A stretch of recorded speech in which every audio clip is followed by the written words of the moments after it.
Hello families, welcome to another episode of Founder to Founder. My name is Felicia Wright, and this episode I went to Louisiana and interviewed Ty Salvant. Ty Salvant is the founder of NOLA Homeschoolers. In April 2010, Ty found a website that showed how to write letters using a clock face and loved it. She bookmarked it, but couldn't find it later in the year. In November, she found it. During that time, she wondered why there wasn't a website that housed websites that people wanted to access later. That night, she found the page and she created NOLA Homeschoolers. Over the years, it has evolved to meet the needs of area homeschoolers, adding clubs, group subscriptions, field trips, a co-op, and a resource center. Ty is a homeschool mom of 6, author, advocate, and advisor. So I'm super excited for you to meet her and learn more about the work that she does in New Orleans. Hello everyone, I am here with Ty Salvant, the founder of NOLA Homeschoolers, and we're so excited to be talking to you today because I know that there's so many different options when it comes to educating our children and education entrepreneurship and out-of-system solutions. And what I find fascinating about what you do is you are really serving the homeschooling community, which I'm a part of, yes. And we're always looking for solutions. So to get started, I would love to hear more about your background and how we got to NOLA Homeschoolers. So let's see, a little bit about me. I am a homeschool mom of 6. My children are 22, 21, 19, 17, 14, and 5. Okay. And we've always homeschooled. Mm-hmm. So when my oldest was 3, we started looking at school options, and I wasn't overly impressed. Mm-hmm. And I like to tell people it's not because I had 6 kids, because I didn't at the time. Yeah. And it's not because we live in Orleans Parish, because that really wasn't the issue. Okay.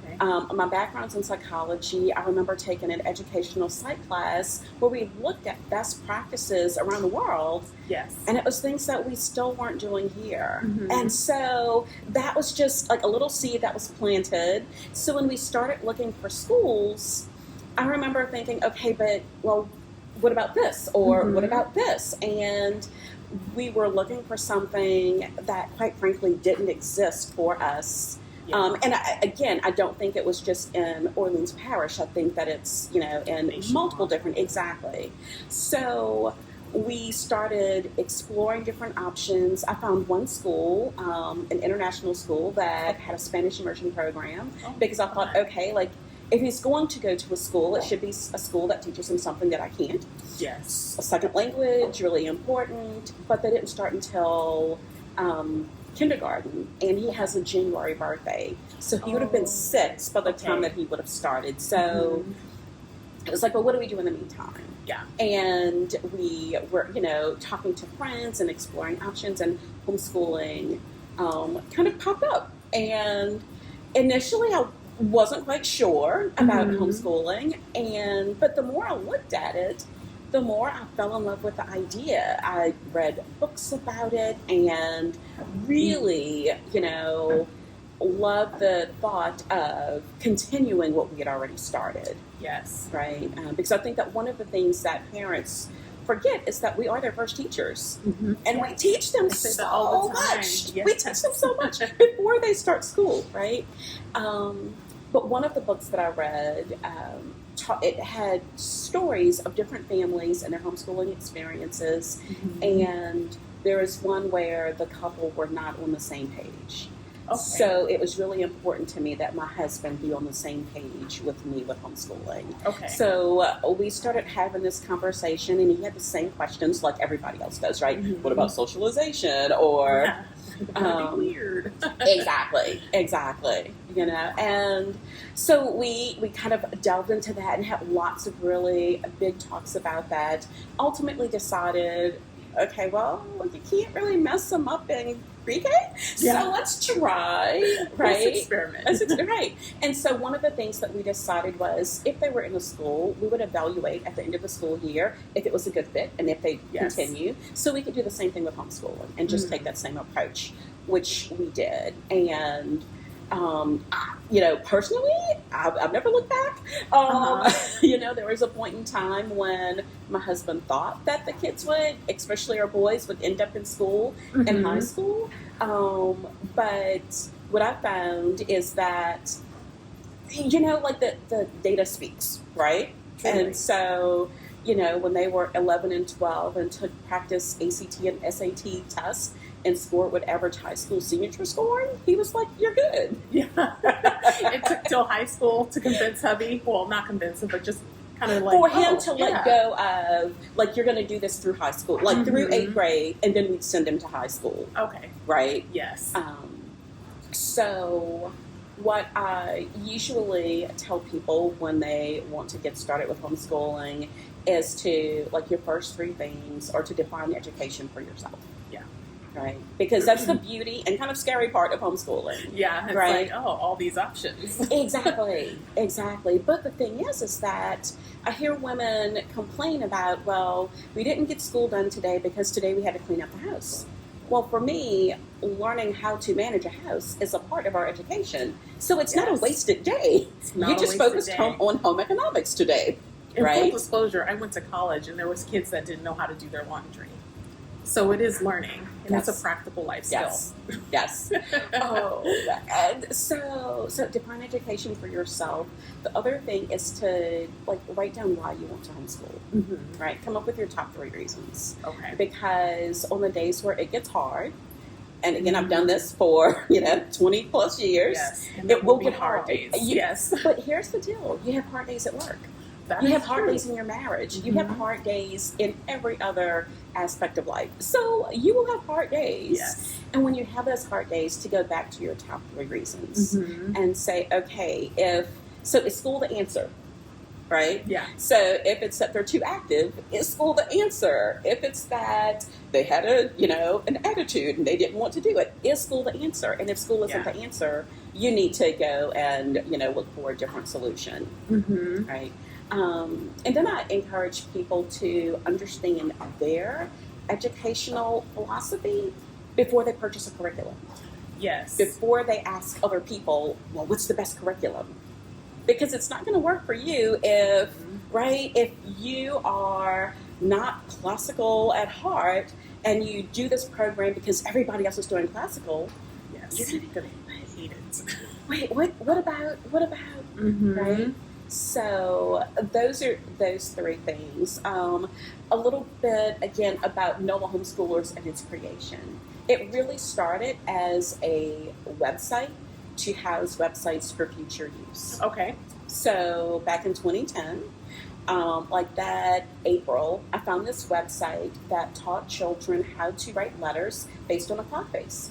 So it said, if you want to make the letter C, you start at 2 o'clock, you go around to 4 o'clock, and there you have the letter C. And I thought, oh my gosh, I'm going to use this next year as a part of our curriculum. And when August came, I couldn't find it. I emailed everybody I knew. I was checking that websites. happens frequently. Right? Yes. And like, I was like, there's that one thing. Right? Why isn't there a website to house websites for when we need them in the future? And everybody I emailed, they were like, well, I don't know. But if it sounds great, so if you find it, let me know. So November 2010, I found it. It's called Phonogram Page. Still exists. It is a great resource for families. And so that meant I created NOLA Homeschoolers. I created the website really to be a resource for people as a way to enhance our journey. Right? So I am all about empowering homeschoolers, empowering parents with a desire to homeschool. Yes. And showing them how they can make it happen if this is something that's really important to them. And one thing that you said that I want to call back to is when you were looking at public schools, they weren't using best practices. And I think when you're a homeschooler, you can use best practices for yourself because there's a ton of best practices. But what if your child has ADHD? What if your child just is extremely gifted and doesn't learn in this way? And that's the beauty of like homeschooling, and especially with what you do with NOLA Homeschoolers, to show all these different ways to homeschool. So how do you support your families in that way to find what will work for them? So, one, I usually share an example of one of my children who did not like to write. Oh, writing is so difficult. I taught first grade. Right. So, Right? Writing's the subject where they're like, my hand hurts. I'm like, I know. Exactly. Right? Well, my oldest, I have to say, when we started, he would be like, are there any more workbook pages I can do today, Mommy? And I was like, I got this. Like, yes. Right? And then my second comes along, and I'm like, okay, here you go. And he looks at me, and I look at him. And I'm like, oh, maybe it was too many pages. Maybe we'll do less pages. Here you go. And he looks at me, and I look at him. And I'm like, but I know you know this. Like, I know that you know this information. So I asked him the questions. What's 3 plus 3? 6. What's 4 plus 5? 9. What's 1 plus 1? 2. And I'm like, okay. So then I did a little research, realized, caveat, I was dealing with boys, so I was looking for issues with boys. That with some little boys, their brains are moving faster than their fine motor skill. So it is literally painful to write. Right? It can be painful. And so I was like, okay, well, sure, we can just do it orally. So we taught him orally for years. And I remember at some point, my husband was like, well, when are you going to focus on handwriting? And I was like, doctors have horrible handwritings, right? So let's get, right? They do. So, but every couple of years, we would introduce him, like, here's a handwriting curriculum. And he had no interest. But when he was 8, he was in this academic competition where a student did not accept his answer because they were like, I can't tell if that's a 4 or a 9. And like on the inside, my mama's heart is breaking because I'm like, that you know what that is, like, right? Exactly. And so, but nothing I could do at that moment. So we get in the car on the way home. He says, "Do we still have that handwriting curriculum?" Oh. I said, "Yes, we do." Okay. And what I'd like to say is that he's never lost a competition over that again. His handwriting is not stellar, but he hasn't lost a competition. So when it mattered to him, he owned it and and learned it. But when I think about what would have happened to him in a school where he would have failed every test because the teacher didn't understand the handwriting, where he would have thought that he would have internalized that, right? Yeah. And that he would be a completely different child. And this is my child who, he's 9, he gets a history book in, and he starts reading it. And I'm like, hey, bud, it's been a while, what you doing? He was like, I'm on chapter 37. I want to see how it ends. So he read the history book like a novel because no one had ever told him he shouldn't. Yeah. Right? Wow. Right. So like that kid in a school system where we have to learn a certain way. Yes. Where he would have been penalized for where he was and who he was, as opposed to being able to grow and learn in the mode that worked best for him at the time. Yes. Right? And so sharing that information with parents to help them realize that homeschooling should also not look like school at home. Yes. Right? So, and I was guilty when I first started. We bought the little leapfrog desks. I had 3 of them and had the kids sit at their little desks with their little work. And, right? But over the years, again, I realized that, number one, it didn't have to look like that. And number 2, I had to be mindful of what I was testing when I was testing them, right? Because if we were testing spelling, did they have to write the words? Yeah, right? Not necessarily. Because then you're testing a whole separate skill by putting pen to paper and writing it down. Yeah. Exactly. And so that's the beauty of homeschooling. And I completely understand that, right? Like in a classroom setting, it is very difficult to have 30 different testing methods with your kids, right? So I completely understand that that's not maybe an approach that would work in a traditional classroom setting.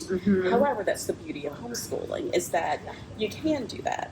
So like this particular child learned how to type very early because he would type his papers so he didn't have to write them.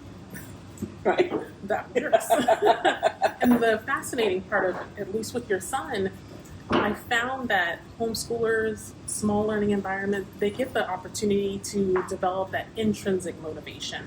So they get motivated to do things because they're ready for it, or they're interested in it. So with your son, he's like, I'm ready for this because they're not going to get me twice with this.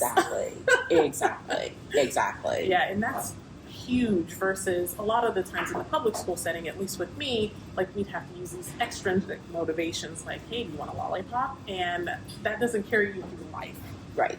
I will say it doesn't carry you through life, but I did notice because right. So when we were learning our skip counting, I was like, we did it with snack time.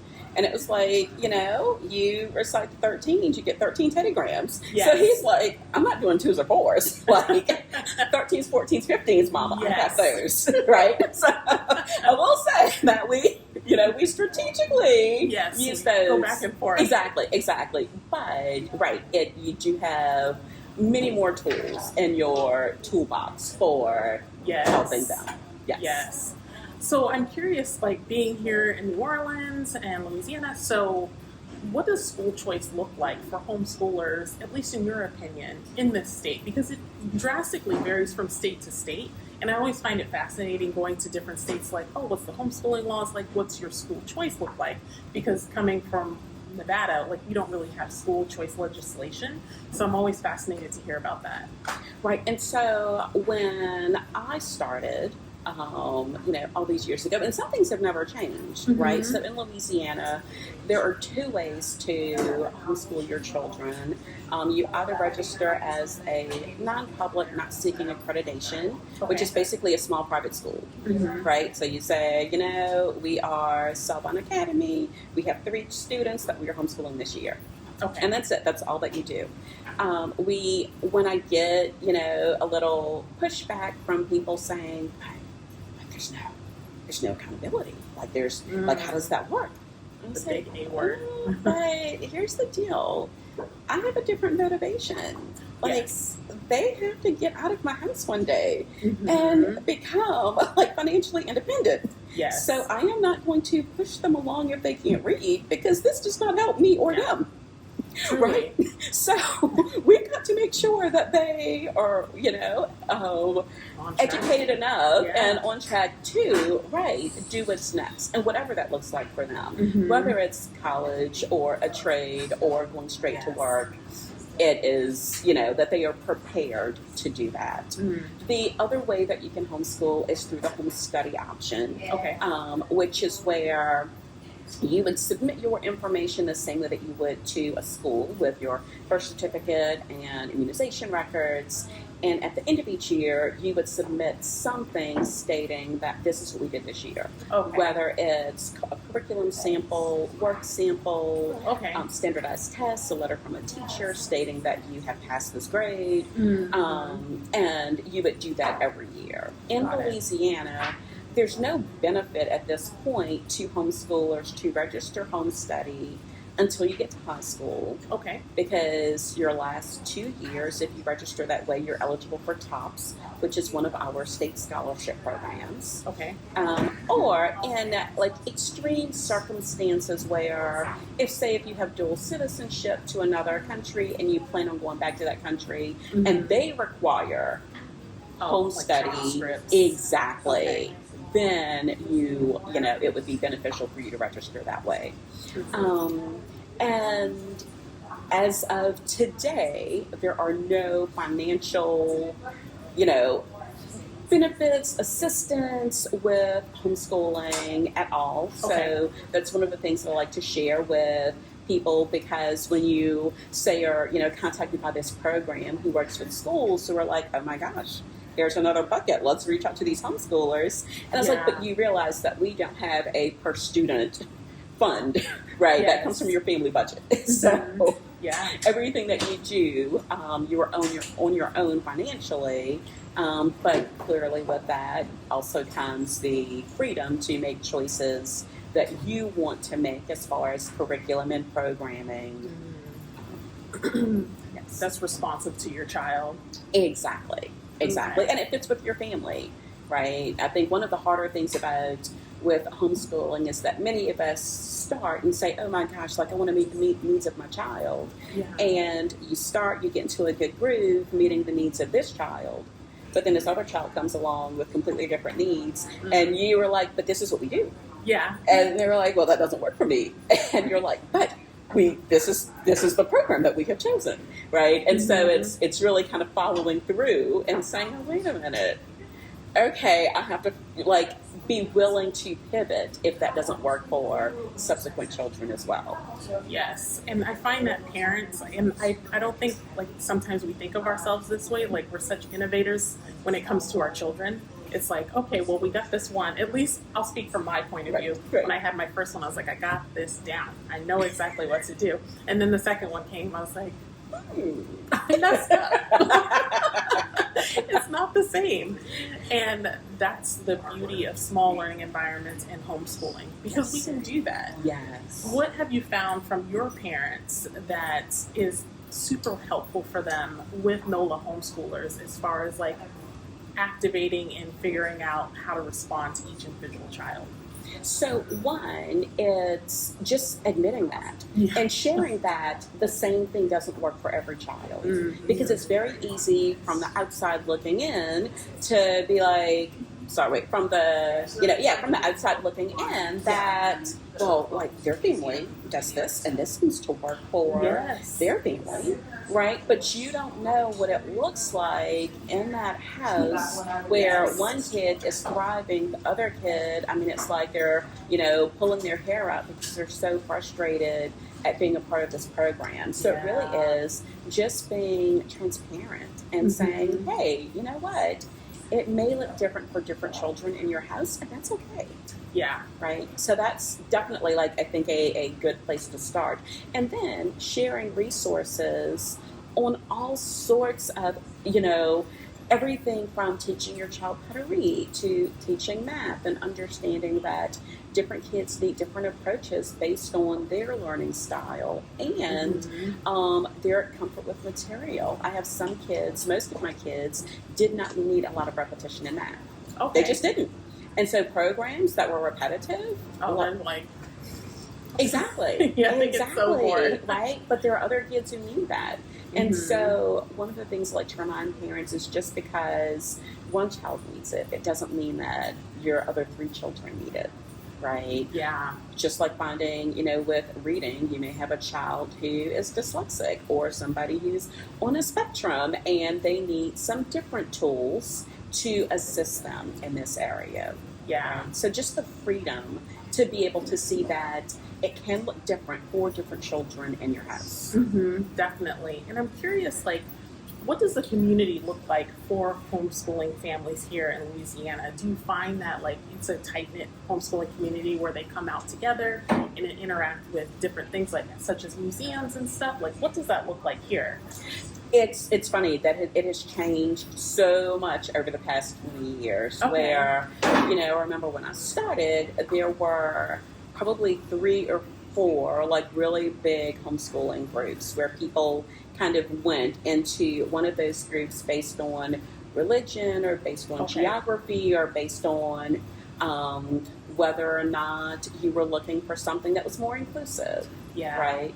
There were some, and there still are some that are very small that are maybe neighborhood based or a church parish based, right? Yeah. Where I think that, so in 2010, when I created NOLA Homeschoolers, I was in multiple different groups.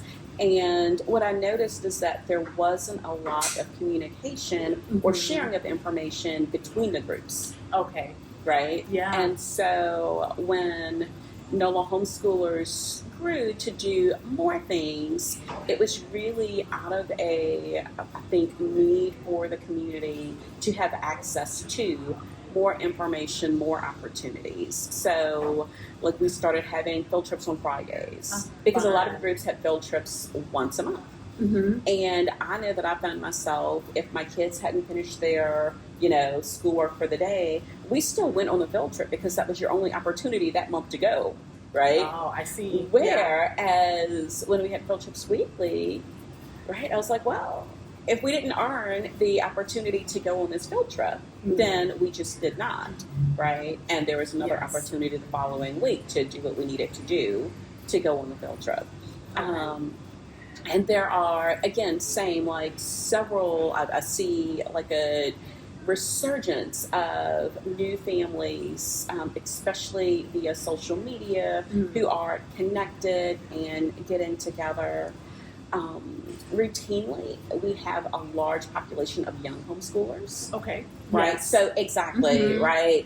Until kids get up to that, middle school or high right. school, and parents, for various reasons, put them in school. And Yes. so the numbers get a lot smaller there, although there are definitely still some of us who, continue in homeschool the entire way. There are lots of opportunities for homeschoolers to connect with each other, and also, again, like you mentioned, with museums and libraries. I know that even like our two major libraries here, like the Orleans Parish and Jefferson Parish, recently had a homeschool day. Oh, fun. Yes, Those are so much fun. It is. And so there's definitely more openness now, as opposed to when I first started.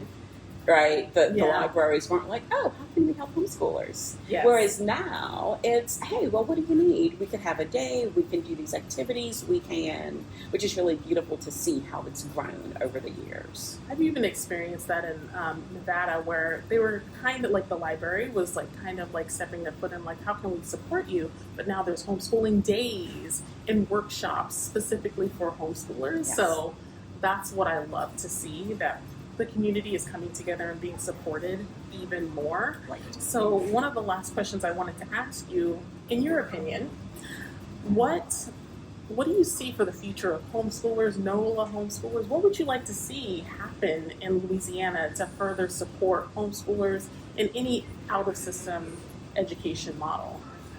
So, one, I think it's always been one of my goals for us to just normalize homeschooling. So when someone says, oh, like, what do you do? Where does your child go? Is it like public, private, or homeschool? Yes. Like it's a viable option, right? It should just be one of those options. Be, yeah. Right. The other, I think, would be, one, having school systems actually partner with homeschool organizations for various reasons. So if this school does not work for this child, this school can say, hey, you know what? There's some struggle. It seems we may be at an impasse. Maybe you're looking at other options. Have you considered homeschooling? Here are 3 different resources for you to explore. Yes. Right? So we're not fighting over children. We really are looking at the best ways to educate children. Yes. Right? The other thing with that, it's varied over the years. There are some schools that are very open to homeschoolers, say, participating in their athletics programs, Yes. right? And others who are like, oh no, you can't do that. If you opt out, then you opt out, right? Where it shouldn't be that way. So that should not be the only thing that's keeping a child in school, is participating in athletics. So I think that if we can come together and find ways to support each other, one of the things that I always thought would be super beneficial, honestly, is homeschoolers volunteering at schools. Ooh, right? That's a brilliant idea. Right? Yeah. We have time. And they need people. Yeah. So it seems like it would be a great fit, right? However, clearly, if you're accepting this mom to come and volunteer, like, her kids are coming with her, right? Because they are with her. She's not going to hire a babysitter to come volunteer at your school. Exactly, right? So her kids are coming with her. But what beautiful way to acknowledge that we're all a part of the same community. Yes. Right. So I remember when we homeschooled, one of my husband's little jokes was, you can't have them in a bubble forever, and you can't. And I was like, well, not only can I, but if so I might kick somebody out of my bubble. They don't get to stay, right? You don't get to just stay in a bubble because you start in the bubble. And so really, I mean, when mine were little, that's really what I thought. And then probably again, same time, around that 2010-ish area, I remember reading this story about the good corn.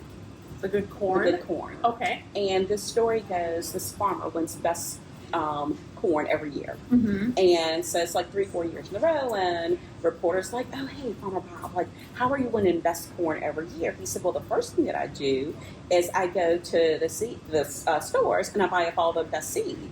And they were like, that's your secret.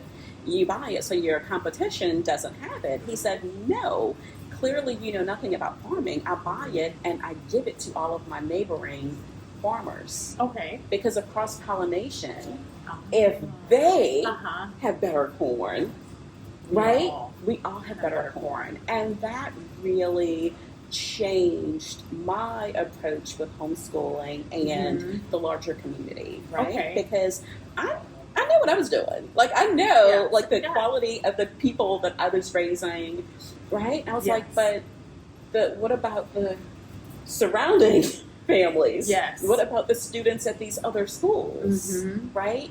So we can't elevate our own and then say, oh, well, right, the rest of you.